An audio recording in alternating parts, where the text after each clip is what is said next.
Hi, మంజరి మన్సారాకి స్వాగతం. ఇవాళ మనము వంకాయతో మరొక వెరైటీ చేసుకుందాం. ఇది దేనికైనా బాగుంటుంది, కూరల్లో కానీ, అన్నంలో కానీ, రోటీలో కానీ. ఓకేనా?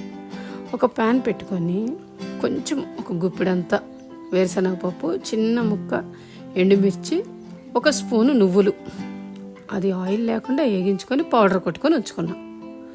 ఇప్పుడు ఏంటంటే ఒక ప్యాన్ తీసుకొని ఆ ప్యాన్లో పోపు గింజలన్నీ మనం వేసేదానికన్నా కొంచెం ఎక్కువ, ఎందుకంటే అవి బాగా కనపడాలి కాబట్టి. అంతే, దానిలో ఎండుమిర్చి, కరివేపాకు ఇవన్నీ కామన్గా వేసేవి.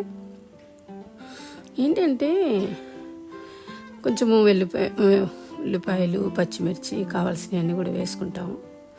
నేను పెద్ద ప్యాన్ కానీ పెద్ద స్పూన్ కానీ ఎందుకు తీసుకుంటానంటే, చిన్నదైతే మనం ఎక్కువగా కలుపుతూ ఉంటే ముక్క పాడైపోతుంది, లేకపోతే మెత్తగా అయిపోతుంది, చితికిపోతుంది. ఫ్రీగా తిరగాలంటే కొంచెం పెద్ద ప్యాన్ తీసుకోవాలి, పెద్ద గంటె తీసుకోవాలి. అంతే, అందుకోసమే పెద్ద గిన్నెలు తీసుకుంటాను నేను. ఏంటంటే ఇప్పుడు పొడుగు వంకాయ చాలా పేర్లు ఉంటాయి. ఆ పొడుగు వంకాయని ఏంటంటే నేను ఒకే సైజులో కట్ చేశాను. వంకాయ వేసిన తర్వాత ఎట్టి పరిస్థితుల్లో ఉప్పు వేయాలి కాబట్టి ఉప్పు, పసుపు వేసి దాన్ని కొంచెం మగ్గించుకుంటూ రావటమే.